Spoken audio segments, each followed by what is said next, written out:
Hi there, my name is Jason King, and I'd like to introduce you to the World of Work online activity. Now, the World of Work online activity is brought to you by Salford Foundation. A big passion of ours at Salford Foundation is to make sure that students of all ages are able to get good quality careers education. And to do that, we bring employers from across Greater Manchester to take part in some of the events that we hold. A big hello to all the students at Highfield Inclusion Partnership. On behalf of myself and the volunteers, we're really excited about what this activity has in store today. So for today's session, you're taking part in the World of Work online. This activity is great for you to learn about job roles, to learn about different qualifications needed for all different types of careers and jobs out there.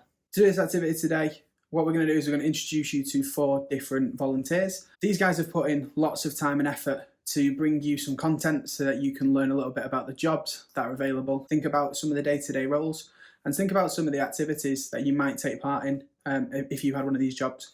Okay, so to complete the online activity today, what you need to do is watch the 4 volunteers, and as they speak, we want you to write down some notes. Them notes are going to help you and encourage you when you're thinking about your futures, when it comes to your careers and jobs. Also to think about your future education as well. Once you finish watching all the videos, we're going to get you to complete another activity. This is just an opportunity for you to reflect back on everything that you've learned today and to be able to think about maybe some future questions that you've got when thinking about your careers. One of the things that we'll ask you to do is write down a question for our volunteers today. Well, then what we'll do is we'll send them questions off to our volunteers. They'll record another short video for you to watch in a few weeks' time. So without wasting any more time, we'll just dive right into it. So I introduce to you your first volunteer. Hi guys, my name is Luke Kitto and I'm here today to talk to you a bit about my job role at CGI where I work, some of the things I get up to on a daily basis and my career journey so far. So like I said, I work for a company called CGI. We are a global IT company. We have around 78,000 members worldwide with around 7,000 odd in the UK. Projects we work on that you may have heard of include smart meters, so producing smart meters for homes across the UK. We've helped to put satellites into space for GPS and sat-nav signals, things like that. We've also worked on various military projects, including the Royal Artillery. So very varied. We've got business units including finance, space and defence, all sorts. It's a really interesting company to work for, and I've been at CGI for probably just over 5 years, 5.5 years now. So yeah, I'm enjoying it so far. So it's quite difficult to actually give you a day in the life of my job because it kind of really does vary day to day. Sometimes I work from home, which is brilliant. I love great flexibility and able to do so. Sometimes I work in the office in London, which as well is brilliant. I love the hustle and bustle of doing that. I'm often in other offices around the UK, such as Edinburgh, Manchester, Birmingham, Leatherhead, etc., which is also great. Going out to meet lots of different people is really enjoyable, and it's great that we get the opportunities to do so. Also in schools, so like I said with STEM camps, I'm in about different various schools, colleges, etc. when we put on events. That's really good as well. So it's really good that the role is really varied. It tends to be more, when I'm in London in the offices, it tends to be a lot more meeting, a lot more face to face.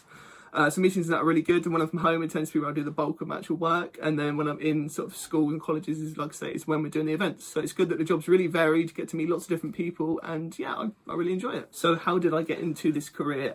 Quite an interesting story actually. I joined CGI on the sponsored degree programme probably about 5.5 years ago now. So the sponsored degree programme is where you go to university 1 day a week, so you do your whole week's worth of lectures in that 1 day, and then you work at CGI for 4 days.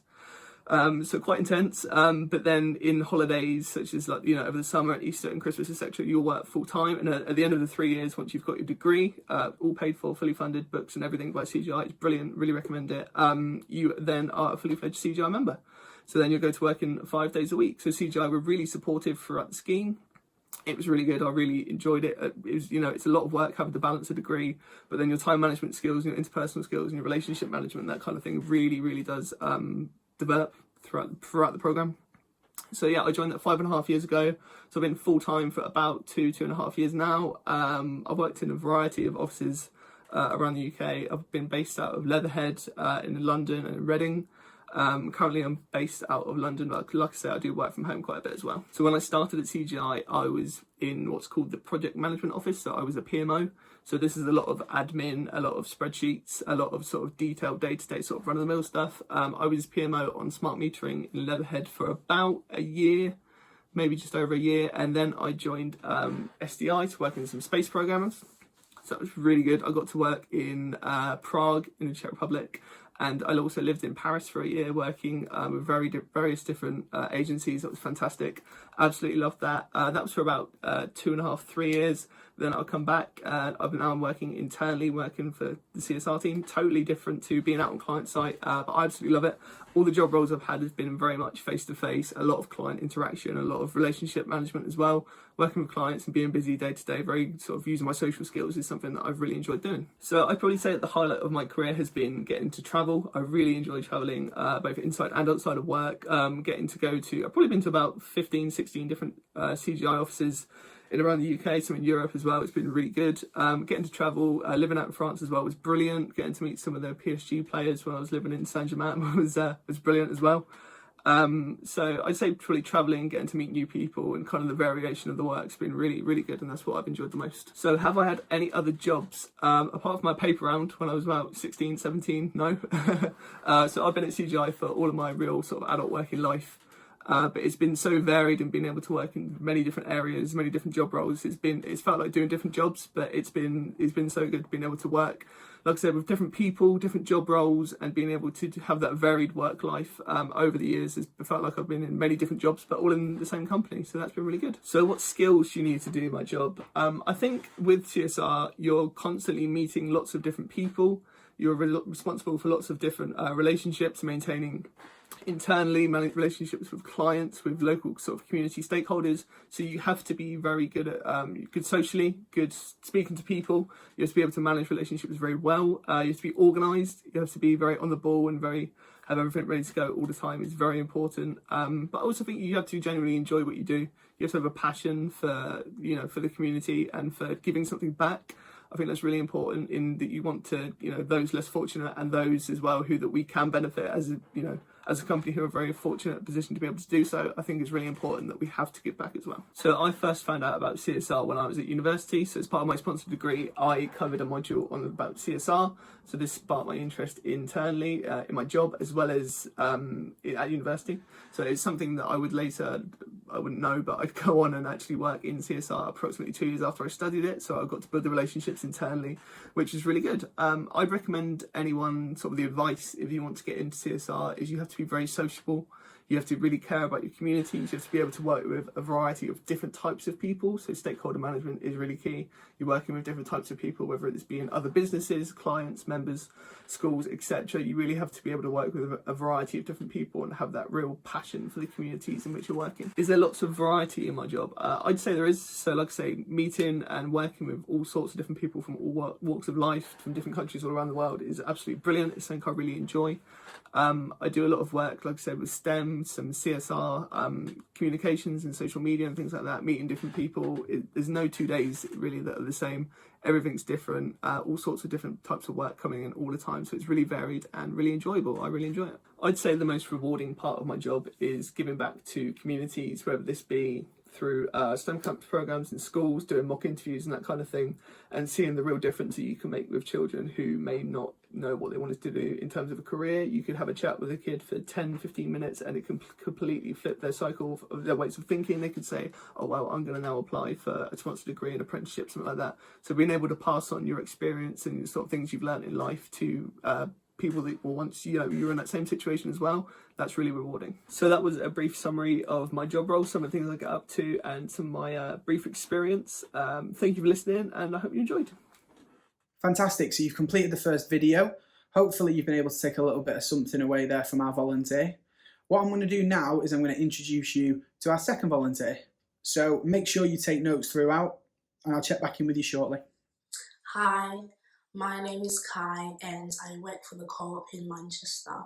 They are a cooperative with retail businesses in insurance, legal services, funeral care and foods. I work for the food business of the Co-op and I work as a retail fraud analyst. My job basically involves identifying any cash loss that results from internal fraud. So to put this in simple terms, it's basically investigating people that work for the Co-op that are unfortunately stealing from the company. So to do this, I look at all the sales data for all the co-op shops in the UK, and the data ranges from till transactions, cash collections from the shop, reductions for items going out of date. So I use my data analysis skills to figure out who is stealing from the business. So as an example, I can download data and put it in Excel and use a pivot table to group data to sort of see a person who's performing a lot of refunds. This can indicate that someone could be carrying out some refunds that are not genuine, so that if they refund a product which is not meant to be refunded, they could be pocketing the money. So that's what my job is really pretty much. It's just trying to catch out people who are stealing from the company, and these are the people who are employed by the co-op. A day in the job for me, the basis of the job is quite similar. So each and every day I have to analyze data. We use a system called MicroStrategy, which holds all the sales data for co-op stores. So I'm always in there to fetch some data. I then take it into Excel 90% of the time, and I manipulate the data using pivot tables, formulas, VLOOKUPs, just to sort of find those members of staff who may have a high amount of refunds, as the example that I gave before, or who have a high amount of line voids as well. Another thing that I would do every day is to send out cases to area managers. So once I've looked at the data and I'm confident that something that's fraudulent is taking place, I forward it to an area manager who then goes into the store to further investigate. My job also involves speaking to other departments within the food business of the company where they feel like they're experiencing any cash loss, and most of the times anything to do with cash loss involves numbers. So we help them to analyze data, and we use our expertise in store processes to sort of pinpoint where we think there's a loophole for someone to commit any sort of fraud. Sometimes as well, depending on what the projects, on any active project, we might be called to sit in meetings, and we can sort of identify if there are any loopholes, once again, in any of the plans that project managers have where fraud could be committed. So that's what my day in work looks like. A lot of it is data, which I enjoy because I love to solve problems, I love numbers, and I just love a challenge, so I really enjoy it. How did I get into this career? I studied financial economics in university, and the reason I chose this is because I'd studied economics for my A-levels along with geography and business studies, so I'd always known that I would want to work with numbers and do a job where I'll be solving a lot of problems. After my second year of university, I completed an industrial placement for a year at the Mayor's office in London. I worked as a trainee economist, and in the role I was exposed to a lot of data. I dealt with data on unemployment, inflation, house prices, and it really made me more passionate about data. I really got so much experience. I worked with economists, I worked with big project managers, I worked with some analysts from Transport for London. It really gave me vast experience in data analysis. It really gave me confidence on how to use Microsoft Excel, how to use Microsoft Access, and how to use other business tools that analyze data. I also developed skills in communication, in how to work in a team, how to plan my time, and how to manage mini projects as well. So that placement really opened a lot of doors for me, and it was something good to put on my CV as well. So after that placement, I returned to finish my last year of university, and after graduating, I didn't land a job in data analysis straight away.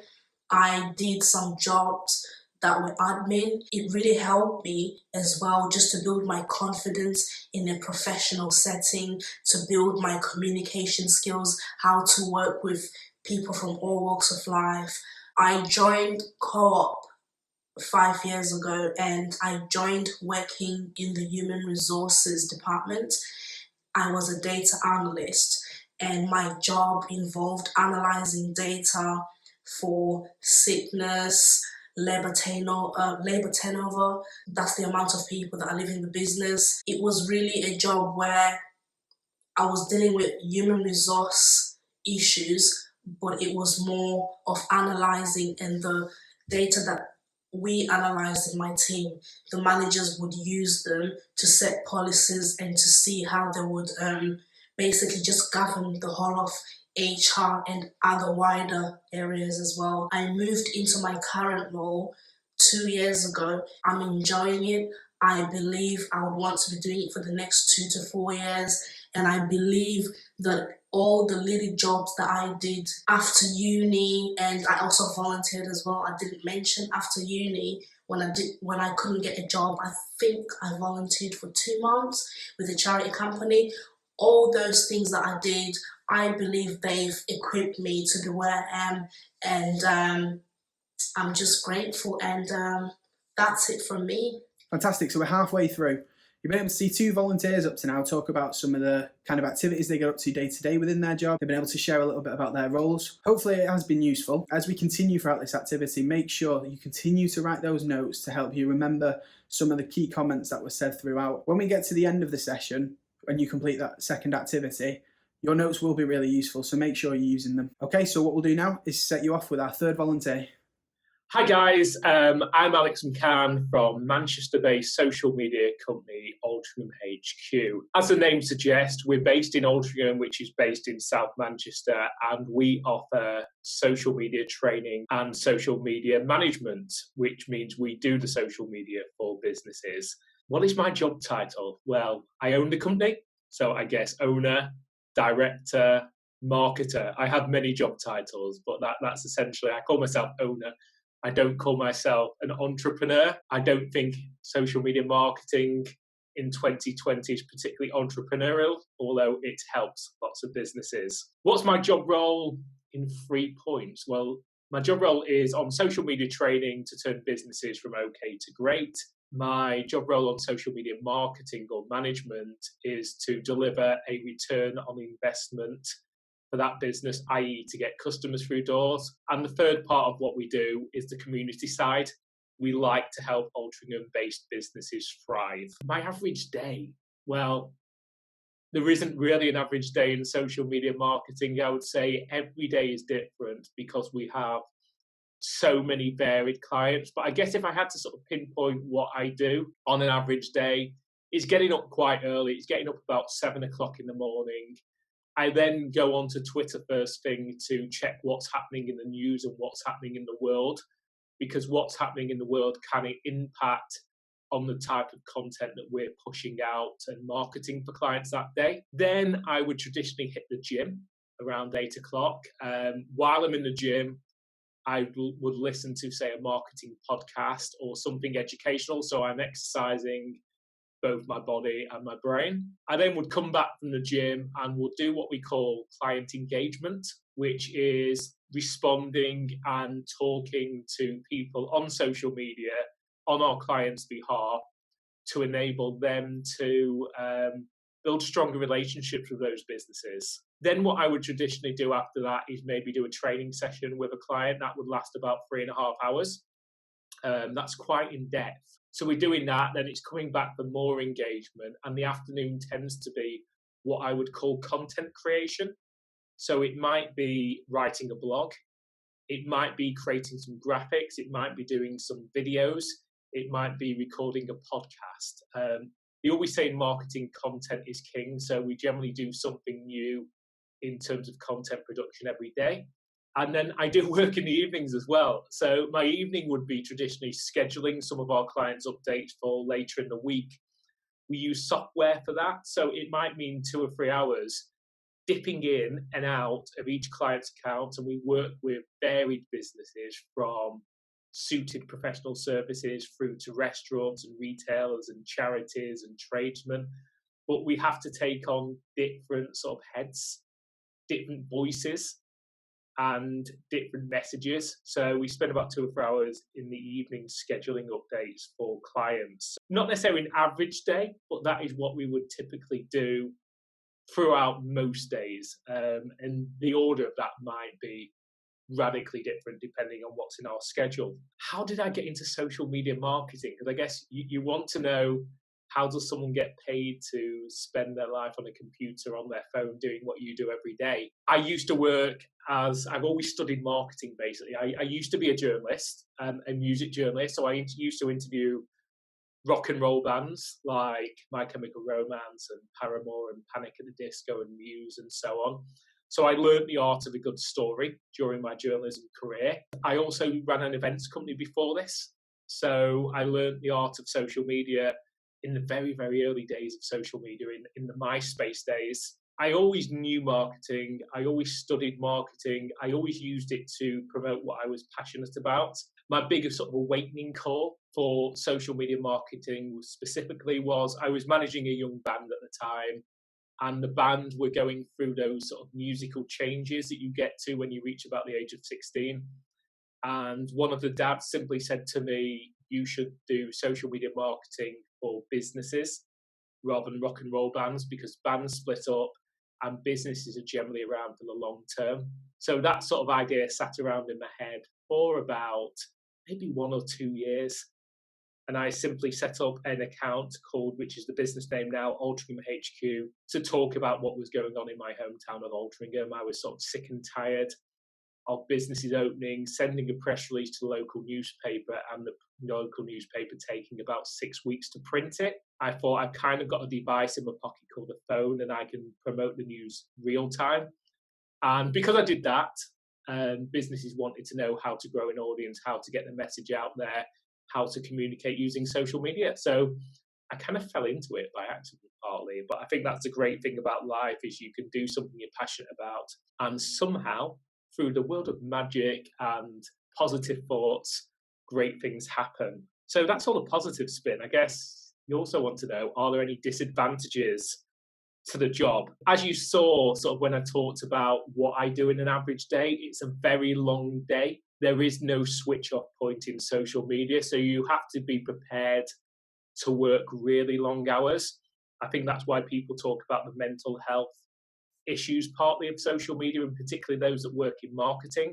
So as I said, I start work at 7, and because we work with restaurants and hospitality businesses, my switch off point can be 11 p.m. at the night or even midnight sometimes. I struggle sometimes with the amount of trying to get those 7 hours of sleep. I have to force myself to do it, because otherwise I just wouldn't switch off. So that's probably the biggest disadvantage in working with social media marketing. But there's lots of rewarding points. The highlight of my career, I think the highlight of my career is starting a business off that was designed to help Altrincham businesses. And then because of that work, I've gone on to work with some major brands like the BBC, Manchester City, the Lowry Theatre, the Manchester Arndale, the NHS. I think, yeah, just that recognition, just like a normal guy from Altrincham can set up these businesses to help small Altrincham businesses and then work with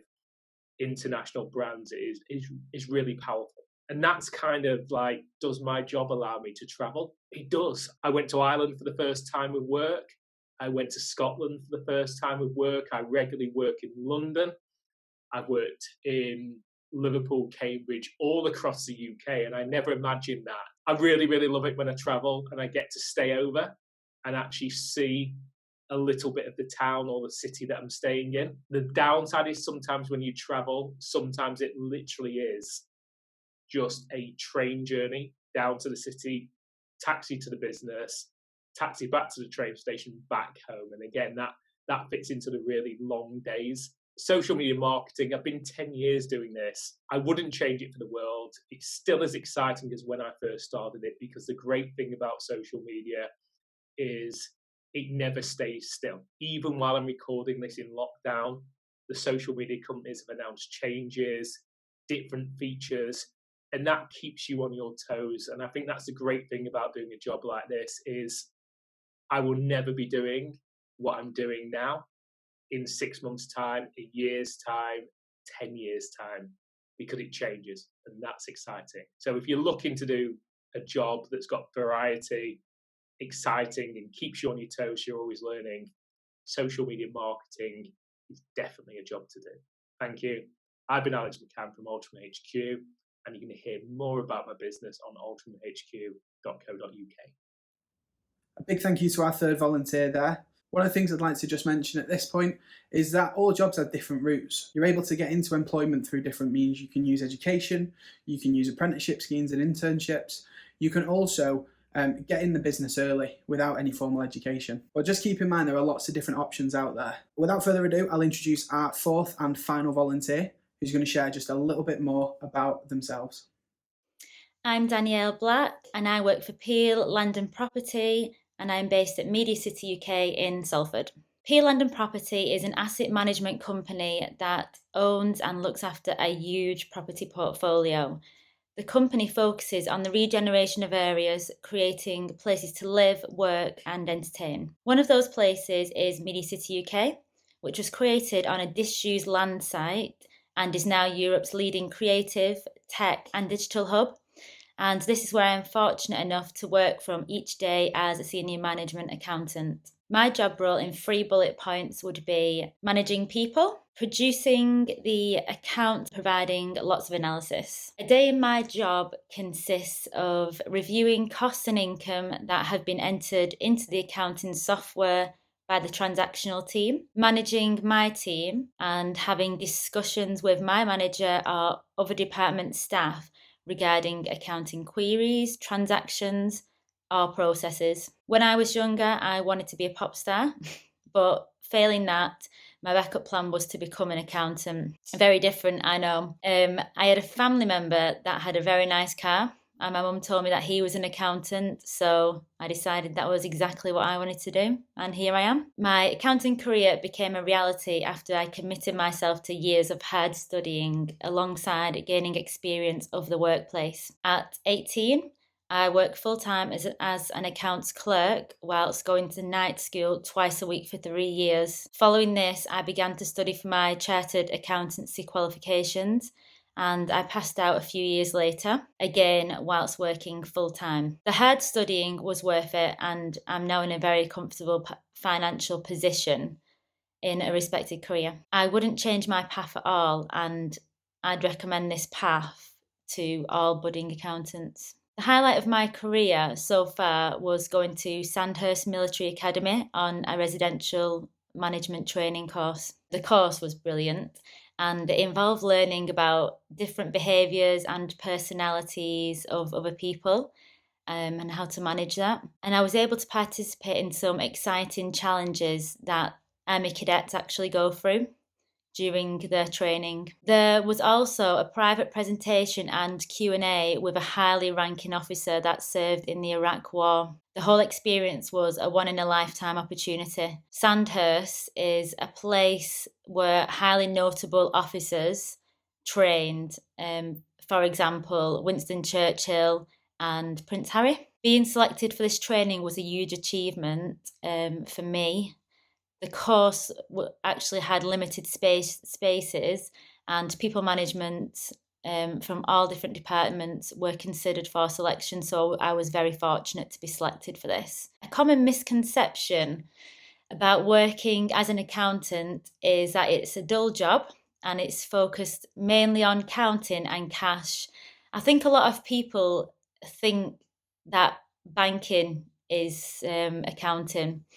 It's actually a very different industry altogether in the financial world. There are different types of accounting roles, and for me, which I'm a senior management accountant, and a management accountant's responsibility is to provide useful analysis and financial information to managers in order to help them make business decisions, which in turn help aid profit and growth for the business overall. It is a varied role, and you get to get involved in quite a lot of nice different tasks. So it is an interesting job, despite people thinking that it's mainly being counting.